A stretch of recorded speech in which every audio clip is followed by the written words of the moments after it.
We are going to talk about what we are going to. अब जा रही है आवाज मेरी? हेलो? हेलो?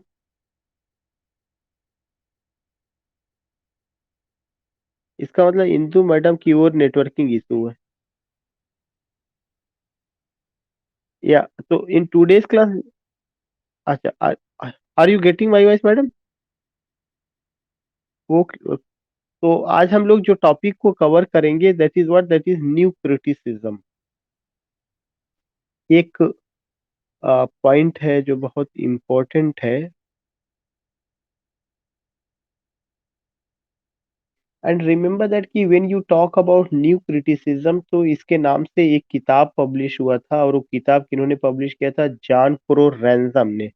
तो मैं पॉइंट वाइज लिखवा दे रहा हूँ। सबसे पहला कि John crow, CROWE, John Crowe ransom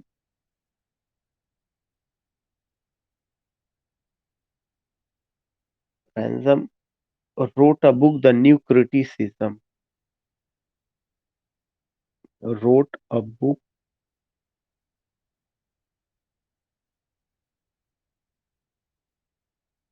The New Criticism।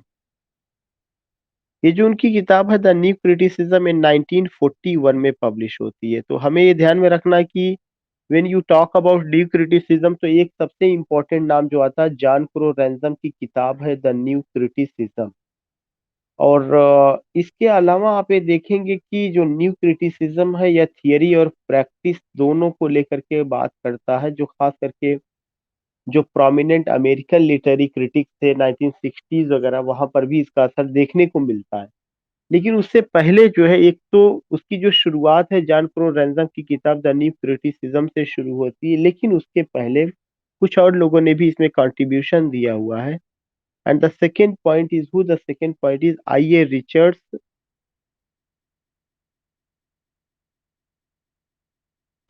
I A Richards, principles of literary criticism.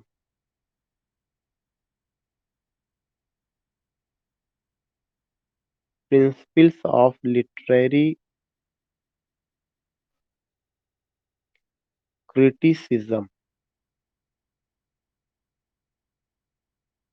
एक किताब ये रही है जो कि बहुत हाईली सिग्निफिकेंट है, principles of literary criticism. It came in 1924, 1924 ईस्वी में आई है। और दूसरी जो किताब रही है practical criticism and practical criticism, 1929 में।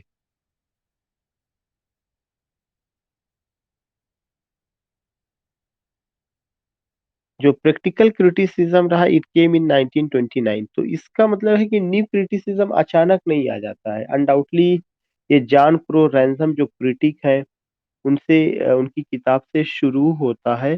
तो there is a critic John Crowe Ransom, इन्होंने एक किताब लिखा था द न्यू क्रिटिसिज्म। इनकी किताब 1941 से शुरू होता है। लेकिन इसके अलावा आइए रिचर्ड्स जो एक प्रोमिनेंट क्रिटिक रहे हैं, इनके बारे में हम लोगों ने बात की। इनकी दो किताबें प्रिंसिपल्स ऑफ लिटरेरी क्रिटिसिज्म जो 1924 में आई है, और जो प्रैक्टिकल क्रिटिसिज्म 1929 में आया हुआ है, उससे भी ये चीजें शुरू होती हैं। तीसरा एक जो इम्पोर्टेंट पॉइंट है कि टीएस एलियट का बताया गया था कि टीएस एलियट के जो क्रिटिकल एसेज है वो मैं थोड़ा सा यहाँ पे लिखना चाहूंगा। तीसरा point, TS Eliot critical essays.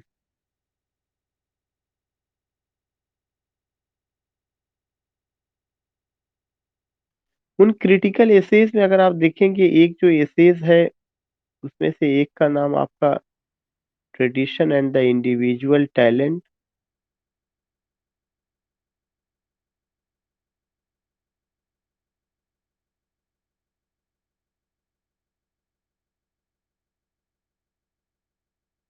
Nineteen 17 में। दूसरा जो है एक और क्रिटिकल एसे उनका आया था, हैमलेट एंड हिज प्रॉब्लम।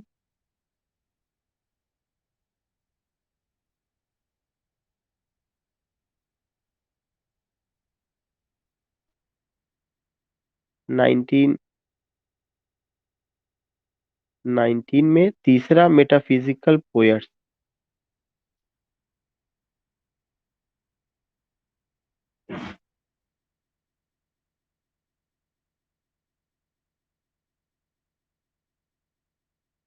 1921 में। तो हमें और आपको ये पता है कि tradition and the individual talent में उन्होंने इम्पर्सनल थियरी दी थी। उस इम्पर्सनल थियरी ने भी वो किया। हैमलेट एंड हिज प्रॉब्लम में ऑब्जेक्टिव कोरिलेटिव मेटाफिजिकल पोएट्स में उन्होंने जो डिसोसिएशन ऑफ सेंसिबिलिटी को लेकर के बात की थी। तो प्रैक्टिकल सॉरी न्यू क्रिटिसिज्म जो जॉन क्रो रैंसम के समय जो 1941 में आता है, उसकी न्यू जो है इन तमाम क्रिटिक्स ने, आई ए रिचर्ड्स ने और लोगों ने रखा हुआ था। तीसरा सबसे इम्पोर्टेंट चीज ये है कि इसके अलावा एक और आदमी कौन रहे हैं जिसको मुझे यहाँ मेंशन करना जरूरी है। Fourth point is F R Leavis. F R Leavis की दो किताब, एफ आर लीविस का the great tradition, TRADITION, the great tradition 19 perhaps 1941, या I am missing the date. वो डेट मैंने आपको बताया था कि इनका जो द ग्रेट ट्रेडिशन रहा है उसका एक बहुत इम्पोर्टेंट रोल रहा है। और उसका जो डेट था 19 कितना था, 1941 या समथिंग ऐसी था। I am just missing. तो I have written only 19, not exactly remember. तो एफ आर लिविस का किताब द ग्रेट ट्रेडिशन, और एक दूसरी 1940, 1940 या एग्जैक्टली 1948 या। दूसरा एक उन्हीं का and new bearings in English poetry.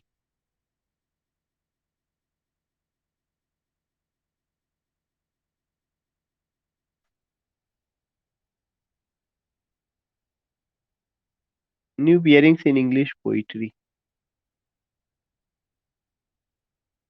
ये किताबें। इसके अलावा एक और ऑथर है जिनका बड़ा कंट्रीब्यूशन रहा है, क्लीन ब्रूक्स और रॉबर्ट पेन वॉरेन करके हैं।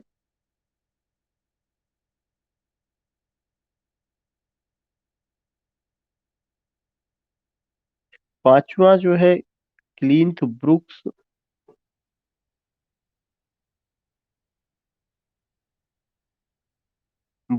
And Robert Penn Warren.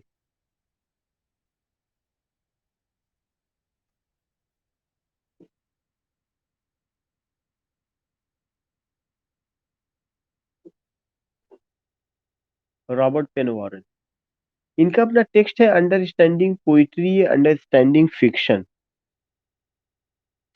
ये और इम्पोर्टेंट क्रिटिक्स हैं इनकी जो किताबें रही हैं, understanding poetry and understanding fiction. ये दो किताबें बहुत इंपॉर्टेंट रही हैं। Understanding poetry, Cleanth Brooks and Robert Penn Warren wrote understanding poetry.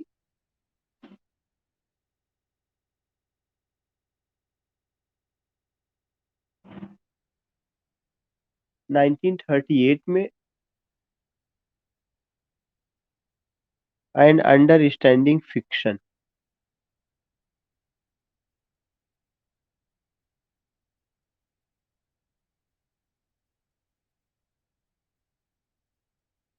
Understanding fiction 1943 में। ये रहा है।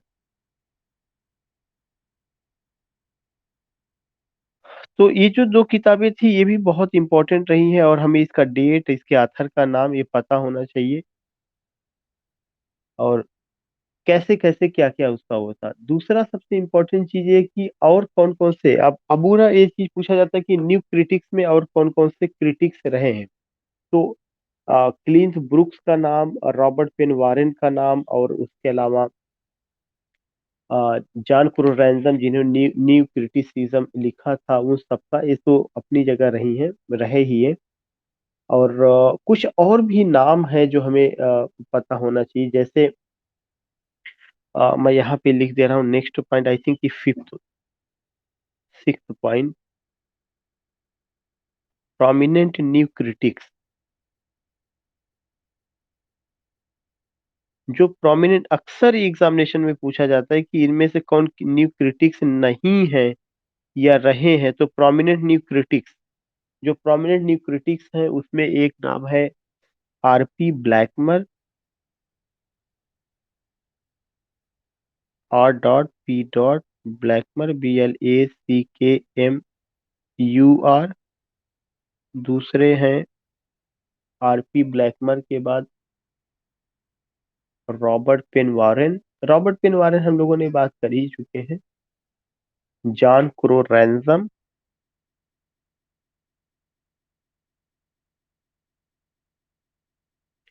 John Crowe Ransom. तीसरे क्रिटिक हैं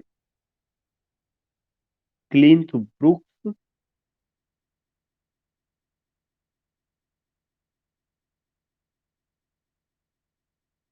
क्लिंथ ब्रूक्स। चौथे क्रिटिक हैं William K Wimsatt.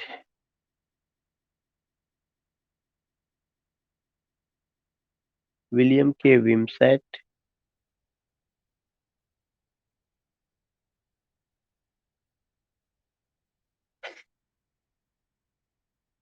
Allen Tate पांचवें। Allen Tate. बाकी ये नाम मैंने रॉबर्ट पेन वारेन लिखा ही है, और रॉबर्ट पेन वारेन के अलावा क्लिंथ ब्रुक्स का नाम लिखा गया है, जॉन क्रो रैंसम का भी नाम लिखा गया है। वो सारी चीजें आपको बताई गई, तो इन सारे नामों को हमें ध्यान में रखना है। और अब सवाल ये उठता है कि न्यू क्रिटिक्स के लोग करते क्या, उनकी कॉमन वो कैसे टेक्स्ट को स्टडी करते हैं या उनका फीचर क्या। तो अभी तक की जितनी चीजें मैंने आपको बताई है कि इस क्लास में हम लोग जो बात कर रहे हैं, just I want to know कि are you getting my why. हाँ, विलियम इम्पसन का 7 टाइप्स ऑफ एम्बिगिटी, उनको भी हम लोग ले सकते हैं, इसमें उनका भी कंट्रीब्यूशन रहा है। उनका भी कंट्रीब्यूशन रहा है। तो वी वर टॉकिंग अबाउट कि in this school miss in new skill of criticism, सबसे पहला पॉइंट यही बना है कि इसकी बात कहाँ से शुरू होती है। जॉन क्रो रैंसम की किताब द न्यू क्रिटिसिज्म जो 1941 में आई है। लेकिन न्यू क्रिटिसिज्म अचानक नहीं आया, उसको लाने में आई ए रिचर्ड्स का कंट्रीब्यूशन था। उनकी दो किताबें प्रिंसिपल्स ऑफ लिटरेरी क्रिटिसिज्म और प्रैक्टिकल क्रिटिसिज्म। प्रैक्टिकल क्रिटिसिज्म 1929 में आई है। There is no space, this is why I could not mention it. तीसरे जो क्रिटिक हैं टीएस एलियट है, उनके तीनों एसेस को मैंने बताया, tradition and the individual talent 1917, Hamlet and his problem 1919, metaphysical poets 1921। Tradition and the individual talent में impersonal theory, Hamlet and his problem में ऑब्जेक्टिव कोरिलेटिव, मेटाफिजिकल पोएट्स में जो है डिसोसिएशन ऑफ सेंसिबिलिटी। उसके बाद मैंने बताया कि एक और इम्पोर्टेंट क्रिटिक्स है जिनका नाम एफ आर लीविस है। एफ आर लीविस का द ग्रेट ट्रेडिशन रहा है 1948 में। उस पे उन्होंने, मैंने आपको पूरा बताया था कैसे जेन ऑस्टिन को लेकर, जॉर्ज इलियट को लेकर के और तमाम दो और नॉवलिस्ट को लेकर के उन्होंने कैसे उनकी तारीफ की है द ग्रेट ट्रेडिशन में। एक उनकी और बहुत इंपॉर्टेंट किताब रही new bearings in English poetry, ये रही है, इस पर मैंने आपसे बात किया था। तो ये सब हमें टेक्स्ट और आथर नाम ध्यान में रखना। उसके बाद मैंने आपको बताया कि क्लीन ब्रुक्स और रॉबर्ट पेन वारेन, ये दो इम्पोर्टेंट क्रिटिक है जिन्होंने दो बहुत इंपॉर्टेंट किताब लिखी है, अंडरस्टैंडिंग पोइट्री 1938 और अंडरस्टैंडिंग फिक्शन 1943 में। और भी इनसे जुड़े हुए क्रिटिक्स हैं, प्रोमिनेंट न्यू क्रिटिक्स कौन कौन से हैं, आरपी ब्लैकमर हैं, जॉन क्रो रैंसम है, क्लिंथ ब्रुक्स हैं, विलियम के वेमसेट है, एलन टेट है। और शिशिर जी ने अभी बताया कि जो है हम लोग जो है कहीं ना कहीं बात कर सकते हैं विलियम इम्पसन का भी नाम ले सकते हैं, जिन्होंने 7 टाइप्स ऑफ एम्बिगिटी लिखा हुआ है। अब अगर हम इन सब चीजों को बात कर रहे हैं, तो ये तो अभी तक मैंने आपको बताया कि कौन से क्रिटिक्स हैं, कैसे शुरू होता है। लेकिन सवाल ये उठता है कि what new critics to do, what do you find, कि इसमें वे करते क्या है। तो नेक्स्ट जो सेंट्रल हेडिंग है, नेक्स्ट क्वेश्चन ये होगा कि व्हाट न्यू क्रिटिक्स डू।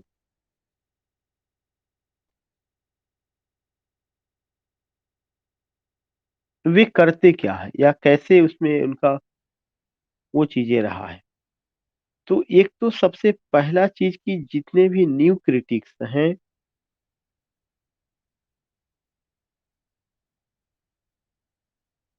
पहला चीज कि न्यू क्रिटिक्स क्या करते हैं, दे अपोज्ड, ये बहुत इंपॉर्टेंट पॉइंट है, they opposed a prevailing interest of scholars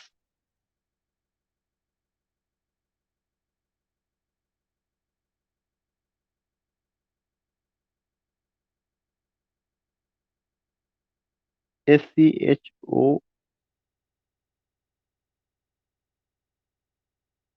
scholars,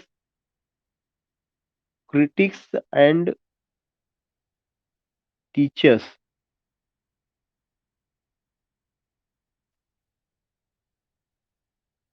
critics and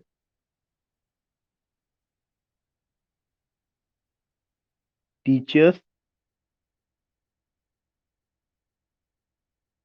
of that era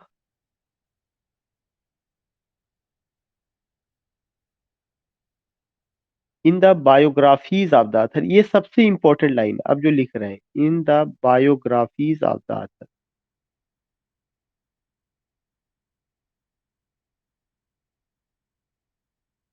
biographies of the author.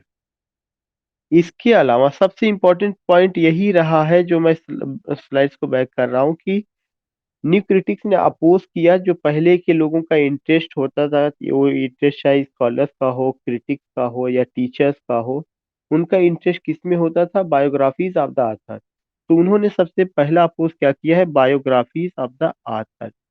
तो आपको ये पॉइंट ध्यान में रखना कि न्यू क्रिटिक्स ने जो सबसे पहला अपोज किया वह क्या है, biographies of the author.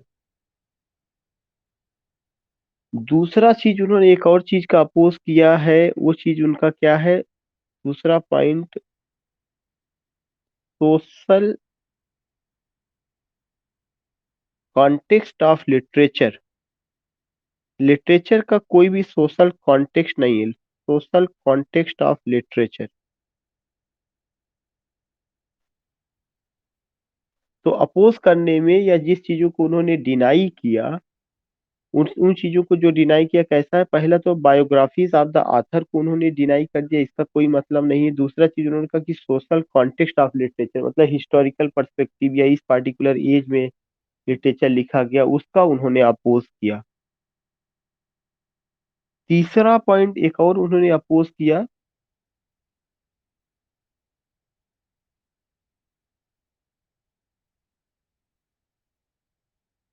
External circumstances और इफेक्ट्स, एक्सटर्नल सर्कम CIRCUMSTANCES,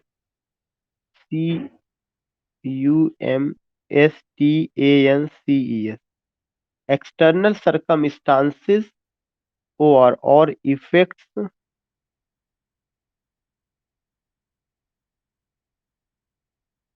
और historical position of a work,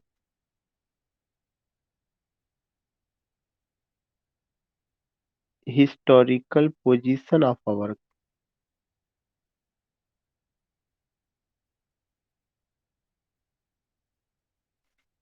इसका उन्होंने विरोध किया। उन्होंने ये नहीं बताया सबसे पहला कि क्या क्या चीजें चली हैं, बायोग्राफीज ऑफ द ऑथर का अपोज हुआ कि टेक्स्ट को या पोयम को जब आप पढ़ रहे हैं तो उसको उसके जो है ऑथर की बायोग्राफिकल स्टडी नहीं करना है, उसका कोई भी interpretation, you don't have to take the author to interpret the poem. तो बायोग्राफीज ऑफ द ऑथर का उन्होंने किया। उसको social context of the literature की, जो पोयम है वो किसी एज में लिखा गया, उसका कोई सोशल कॉन्टेक्स्ट है, उसको लेकर के जो है क्या किया गया, बात किया गया। और कोई भी एक्सटर्नल सर्कमस्टांस से नहीं, पोयम से बाहर की स्थिति को जानने की कोशिश नहीं की गई कि क्या सिचुएशन रही होगी, under what situation, under what circumstances this particular poem has been written. तो एक्सटर्नल सर्कमस्टांसेस और इफेक्ट्स और हिस्टोरिकल पोजीशन ऑफ आवर, ये सब चीजों को भी क्या किया गया, या पोस्ट की, इस पर बहुत ज्यादा इंपॉर्टेंस नहीं दिया, क्योंकि पहले के लोगों का इंटरेस्ट यही था। न्यू क्रिटिसिज्म से पहले जो पोयम का एक्सप्लेनेशन होता था वो बायोग्राफिकल कॉन्टेक्स्ट में होता था, सोशल कॉन्टेक्स्ट में होता था और एक्सटर्नल सर्कमस्टांसेस। लेकिन जब न्यू क्रिटिक्स आए तो उन्होंने इन तीनों पर क्या किया, इन तीनों पर उन्होंने बताया कि इस पर कोई बात नहीं करनी है।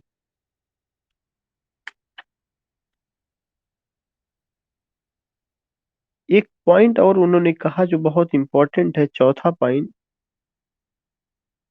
Detailed study of the work.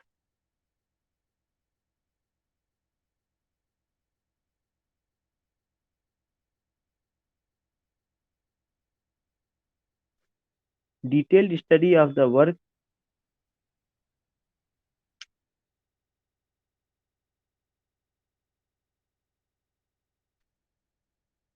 As an independent entity, as an independent entity, इसकी बात कही गई कि जो भी पोयम आप ले रहे हैं उस पोयम को आपको क्या करना है, उसकी डिटेल्ड स्टडी करनी है। पहली बात तो डिटेल स्टडी के साथ साथ उसको इंडिपेंडेंट वर्क मानना है। आपको ये नहीं मानना है कि उस वर्क के इंटरप्रिटेशन के लिए आपको बायोग्राफिकल स्टडी पर डिपेंड करना है, या आपको जो है हिस्टोरिकल कॉन्टेक्स्ट में बात करनी है, या आपको एक्सटर्नल सर्कमस्टांसेस, जो उधर के तीनों पॉइंट रिजेक्ट किए गए हैं, उससे जो है पोयम का कोई भी को रिलेशन नहीं करना, बल्कि आपको क्या करना है, जो वर्क आपके सामने है, वो अपने में इंडिपेंडेंट इंटिटी है, अपने में सफिशियंट है, सेल्फ सफिशियंट वर्बल ऑब्जेक्ट है। उसके लिए कहीं पर जो है कुछ आपको करने की जरूरत नहीं है, ये चीज इंपॉर्टेंस दिया गया।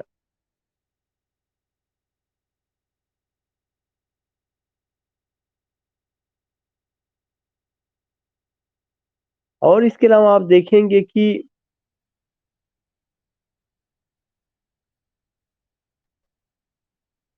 एक और चीज जो आया कि न्यू क्रिटिक्स ने वर्ड्स ऑन द पेज, ये तो कई बार पीजीटी में भी पूछा जाता, कई एग्जामिनेशन में, words on the page,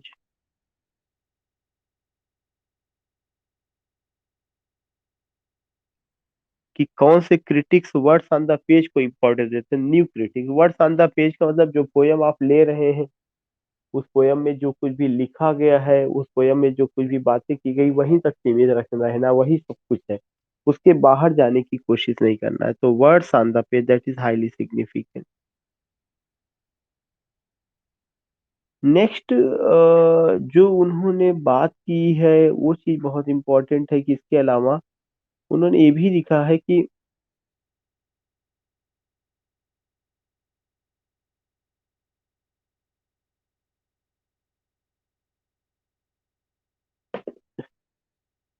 self sufficient कोई भी जो वर्क है, वर्ड्स ऑन द पेज के अलावा उन्होंने कहा कि कोई भी वर्क जो है सेल्फ सफिशिएंट वर्बल ऑब्जेक्ट है।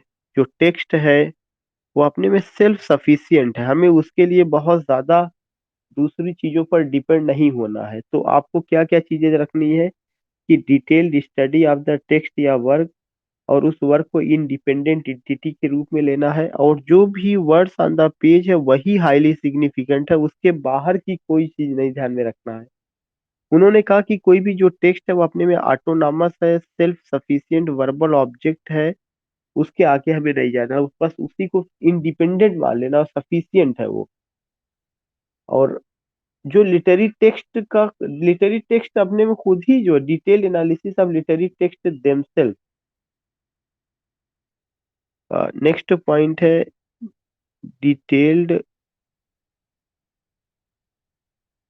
Analysis of literary text themselves.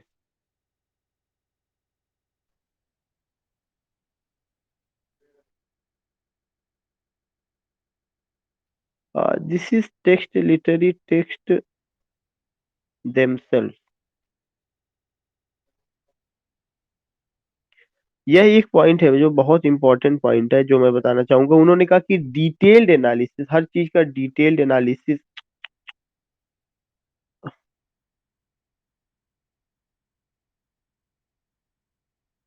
Detailed analysis, किसका डिटेल्ड एनालिसिस?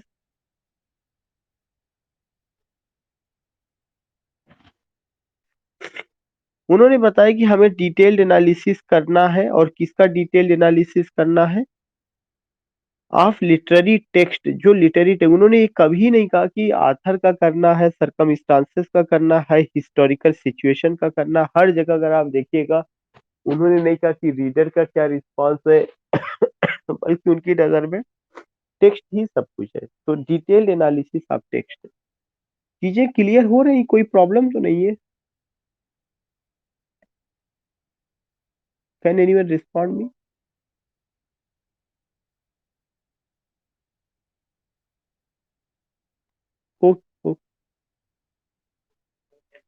तो यू फाइंड वर्ड की 7 पॉइंट में detail analysis of literary text themselves, उस पर जोर दिया गया है।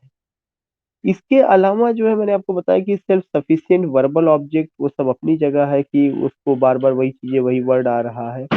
और इवन एलियट, टीएस एलियट का एक डिफिनीशन है, कि उन्होंने कहा कि एलियट का, that is the eighth point, sorry, eighth point. TS Eliot ने एक बहुत अच्छी बात कही। उन्होंने, टीएस एलियट ने कहा कि हमें पोइट्री को या लिटरेचर को पोइट्री के रूप में ही लेना चाहिए, नॉट अनदर थिंग। तो ये पॉइंट इंपॉर्टेंट है, यहाँ पे मैं लिखना चाहूंगा। Eliot's words, in the words of Eliot,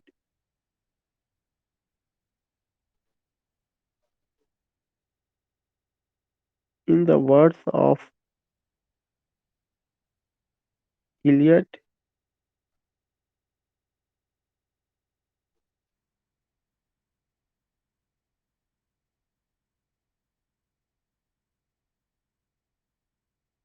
a poem should be treated as, a poem should be treated as,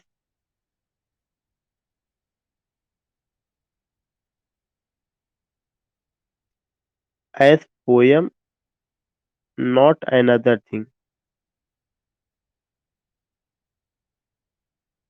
ये एलियट का वर्ड है, एलियट की लाइन है, नॉट अनदर थिंग। उन्होंने कहा पोयम को आप केवल पोयम के रूप में ले लीजिए। आप poem should be treated as poem, not another thing. Not another thing का मतलब कि उसको, पोयम को आप पोयम के रूप में, उसके फॉर्म, उसके कंटेंट को समझने की कोशिश करिए, उसके साथ किसी और चीज का, biographical study, historical background, external circumstances and so many other things, उसको करने की कोई जरूरत नहीं है। ये चीजें जो है। और इसके अलावा एक क्रिटिक है जो भी मैंने लिखा था, अगर आपको याद होगा, John Crowe Ransom. John Crowe ransom कहते हैं कि क्रिटिसिज्म के लिए ये जरूरी है कि उसमें सबसे पहला जो अप्रोच होना चाहिए वह, कि क्रिटिसिज्म जो है ऑब्जेक्टिव होना चाहिए, और साथ ही साथ उसको जो नेचर है उस पर्टिकुलर नेचर को प्रेजेंट करना चाहिए, और ऑटोनॉमी ऑफ द वर्क को फॉलो करना चाहिए। तो ये भी पॉइंट मैं यहाँ लिखवाऊंगा, और ये मेरी नज़र में काफी इम्पोर्टेंट है। John Crowe Ransom,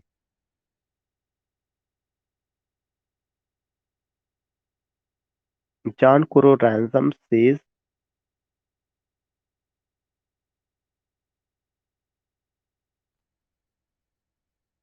John Crowe ransom ने कहा है, क्या कहा है, कि the art of criticism is,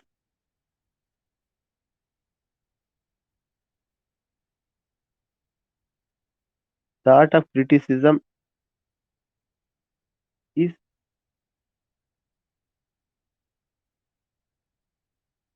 is that it shall be objective,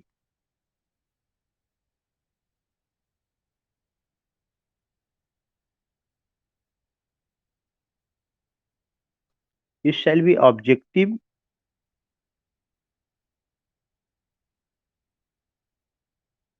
shall cite the nature of the object, shall cite, cit, shall cite the nature of the object,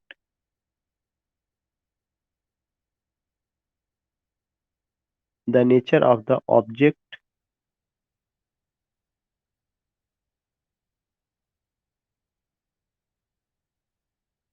and shall recognize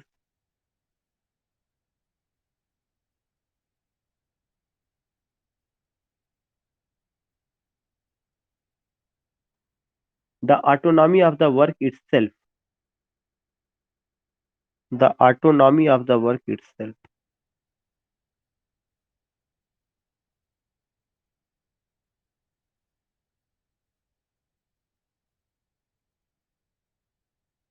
Itself as existing for its own sake.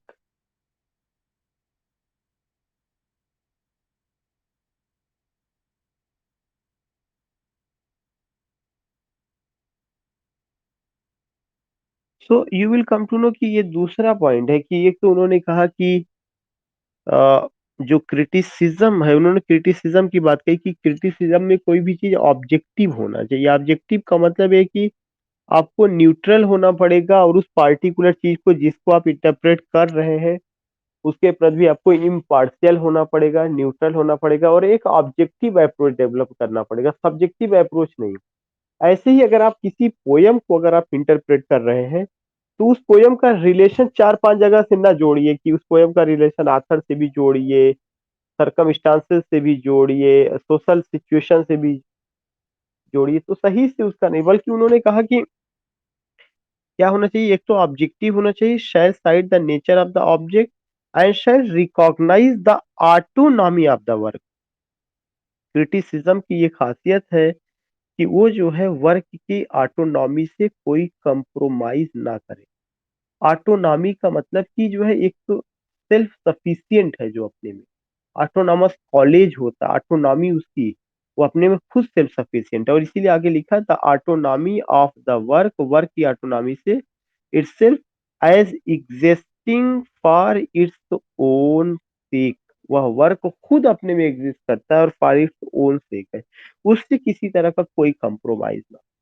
तो ये particular चीज हमें देखने को मिलती है जो new critics जिसमें विश्वास करते हैं और जो वो कहते हैं। इसका मतलब ये हुआ कि आप ये समझ सकते हैं कि बायोग्राफिकल स्टडी के अलावा जो है सोशल कंडीशंस, इन सब को जो है या साइकोलॉजिकल या moral effects of the reader, इन सबको किनारे लगा दिया गया। बायोग्राफी, सोशल कंडीशन, साइकोलॉजिकल और मोरल इफेक्ट, इन सब का कोई वैल्यू उनकी नज़र में नहीं था कि अगर पोयम को समझना है तो हमें इसको जो है लाने की कोई ज़रूरत है। No, not at all. हाँ, उन लोगों ने जो ये ज़रूर कहा कि जब आप किसी टेक्स्ट को पढ़ते हैं तो आपको उसके फॉर्म पर ध्यान देना है। और जब आप फॉर्म पर ध्यान देंगे तो उन लोगों ने एक चीज़ ये कहा कि क्या-क्या चीज़ें हमें ध्यान देना चाहिए, क्या-क्या चीज़ें इम्पोर्टेंट हैं। सबसे पहले जब आप वर्ड्स ऑन द पेज को ध्यान में रखेंगे तो उस वर्ड्स ऑन द पेज का मतलब है कि उस पोयम को आपको ध्यान में रखना और उस पोयम की जो लैंग्वेज है, language, syntax, comma,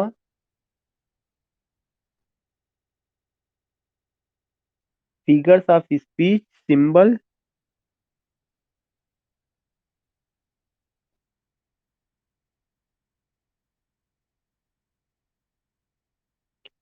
figures of speech पर ध्यान देना है, सिंबल पर ध्यान देना है एंड सिंबल,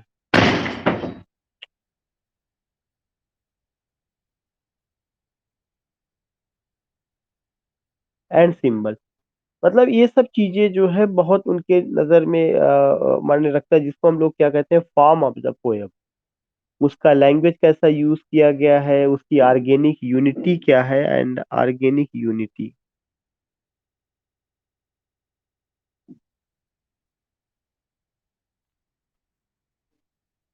ऑर्गेनिक यूनिटी को लेकर के बात करनी चाहिए।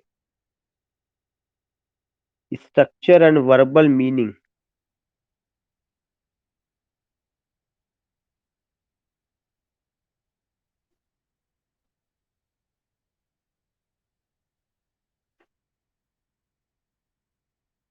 Structure and verbal meaning. इसके अलावा जो है एक 11th पॉइंट आप देखेंगे, देखिए इसमें मैंने बताया कि ये सब चीजें क्या है, फॉर्म को लेकर के बात करें। फॉर्म को लेकर के बात करने का मतलब उन्होंने कहा लैंग्वेज को, सिंटैक्स को आपको ध्यान देना है, और फिगर्स ऑफ स्पीच कैसा है, सिंबल क्या है, ऑर्गेनिक यूनिटी क्या है, जो चीजें यूज की गई है कैसे उसका रिलेशन है, उसका स्ट्रक्चर, और वर्बल मीनिंग। इसके लिए उन्होंने कहा कि आपको जो सबसे अच्छा तरीका एडॉप्ट करना है वह है एक्सप्लिकेशन और क्लोज रीडिंग। ये भी चीज पूछी जा चुकी है। एक्सप्लिकेशन, किसी भी पोयम का एक्सप्लिकेशन का होना चाहिए, और क्लोज रीडिंग। जब तक आप क्लोज रीडिंग नहीं करेंगे तो आप चीजों को समझ नहीं सकते हैं। तो एक्सप्लिकेशन और close reading of the text,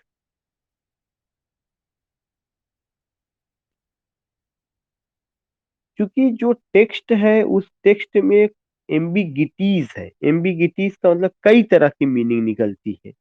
जो भी पोइट्री है एक मीनिंग नहीं निकलती, तो उसकी मीनिंग को या जानने के लिए आपको एक्सप्लिकेशन करना पड़ेगा, क्लोज रीडिंग करना पड़ेगा, ठहर करके कई बार उसको पढ़ना पड़ेगा, समझना पड़ेगा, then you will be able to get the meaning.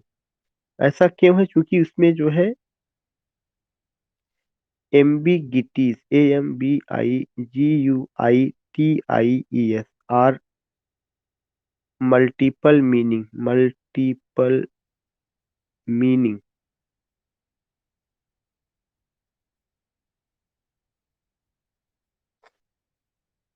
इसके अलावा आप ये देखेंगे कि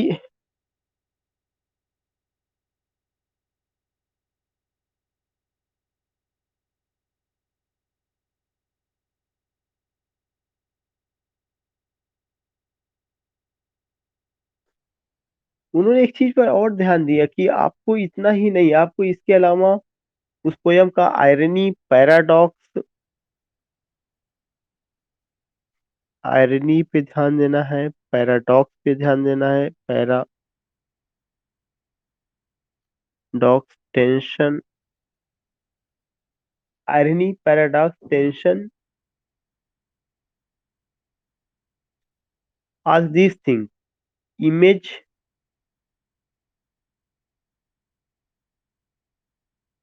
सिंबल,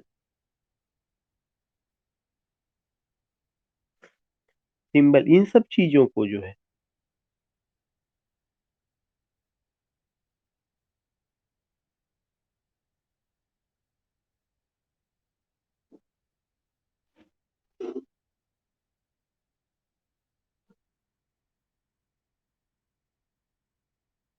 एक चीज उन्होंने और बहुत इंपॉर्टेंट बात कही, ये तो मैं हाईलाइट कर दे रहा हूँ, एम्बिगिटीज की उन्होंने बात किया है जिसमें मल्टीपल मीनिंग होता है। उन्होंने कहा कि पोयम में जो आयरनी यूज की गई है, जो पैराडॉक्स है, जो टेंशन है, वो आपको बहुत कुछ समझने को वो करता है। आपको इसको डिकोड करना चाहिए, इसको जो समझने की कोशिश करना की जाए कि क्या यूज किया गया, वो क्या कहना चाहते हैं, ये चीजें। एक और इम्पोर्टेंट पॉइंट रहा जो 14 पॉइंट है, उन्होंने कहा कि किसी भी पोयम में, चाहे वो लिरिक हो या कुछ भी हो, उस पोयम में क्या क्या चीजें इंपॉर्टेंट है, वर्ड्स इंपॉर्टेंट है, इमेजेस इंपॉर्टेंट है,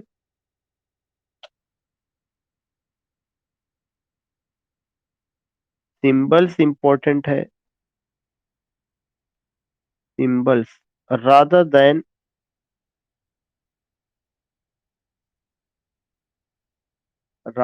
character, thought and plot, character, thought and plot। तो उन्होंने एक अच्छी बात बताई कि जो आउटर अपियरेंस पोयम का है वो चीज इंपॉर्टेंट है। आउटर अपियरेंस में क्या है, उसका वर्ड्स कैसा यूज किया गया, इमेज क्या यूज की गई, सिंबल क्या यूज किया गया है, ना कि उसके अंदर की चीजें कि किस तरह के कैरेक्टर लिए गए हैं, किस तरह का थॉट है, कैसा प्लॉट है। ये चीज जो है न्यू क्रिटिक्स इस पर विश्वास नहीं करते या इसको इम्पोर्टेंस नहीं देते हैं। तो ये चीज और आप जो वो करते हैं, और दूसरा चीज की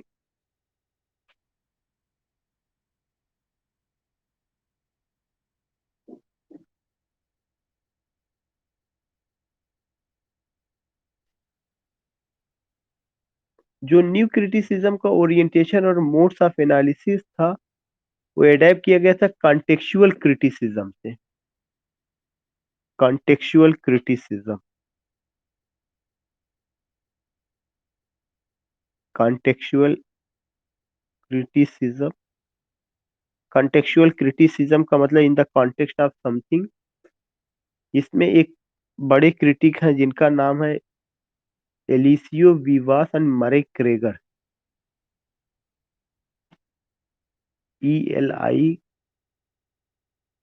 ELISEO, एलिसियो विवोस, VIVAS एंड मरी क्रेगर।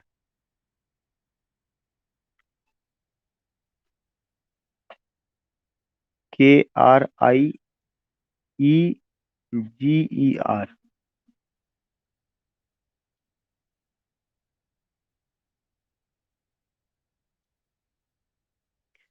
इसमें जो है एक मरे क्रेगर ने एक किताब लिखी थी, the new apologist for poetry, 1956 में आई है। दूसरा जी थियरी ऑफ क्रिटिसिज्म। तो ये दो क्रिटिक्स का नाम एलिसियो विवोस एंड मरे क्रेगर। इसमें से मरे क्रेगर ने दो किताबें लिखी हैं जो काफी फेमस है। उन्होंने जो दो किताब लिखी है उसका नाम है, एक द थियरी ऑफ क्रिटिसिज्म,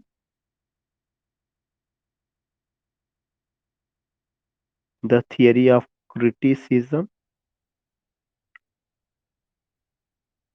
1950 1976 में किताब आई है।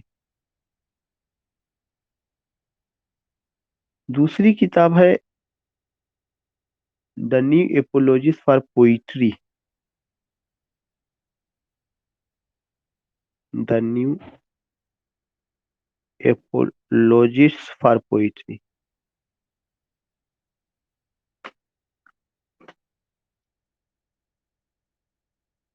ये आई है 1956 में। अब यहाँ पे स्पेस नहीं है। तो कॉन्टेक्चुअल क्रिटिसिज्म का रिलेशन किससे? कॉन्टेक्चुअल क्रिटिसिज्म का रिलेशन न्यू क्रिटिसिज्म से। उसकी मोड ऑफ इंटरप्रिटेशन को एडेप्ट किया गया। और इससे रिलेटेड जो क्रिटिक है कौन है? इलिसियो विवैस एक क्रिटिक है, दूसरा मरे क्रेगर। मरे क्रेगर बहुत फेमस है। मरे क्रेगर ने दो किताब लिखी, द थियरी ऑफ क्रिटिसिज्म 1976 में, the new apologist for poetry ये उन्होंने लिखा हुआ है कब? 1956 में। ये चीजें, इनका एक डिफिनीशन है, इसे मैं इरेज कर दे रहा हूँ।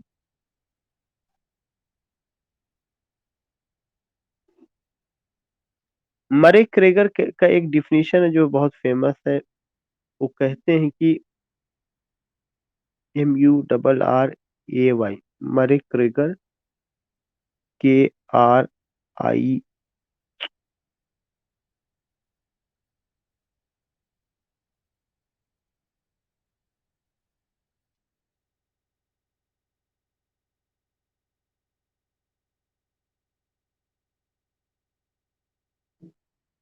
KRIEGER, KRIEGER।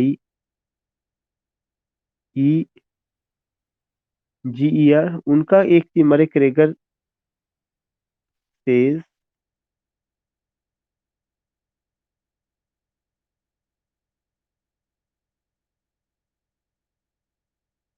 कॉन्टेक्चुअलिज्म,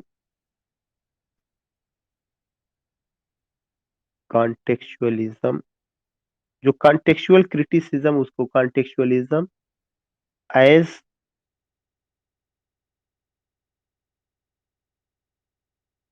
contextualism as the claim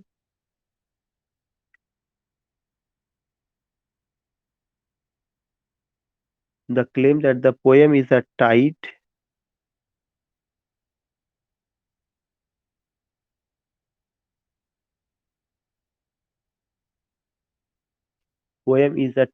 compelling,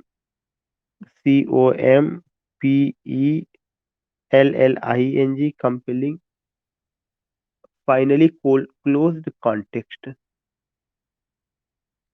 finally closed context।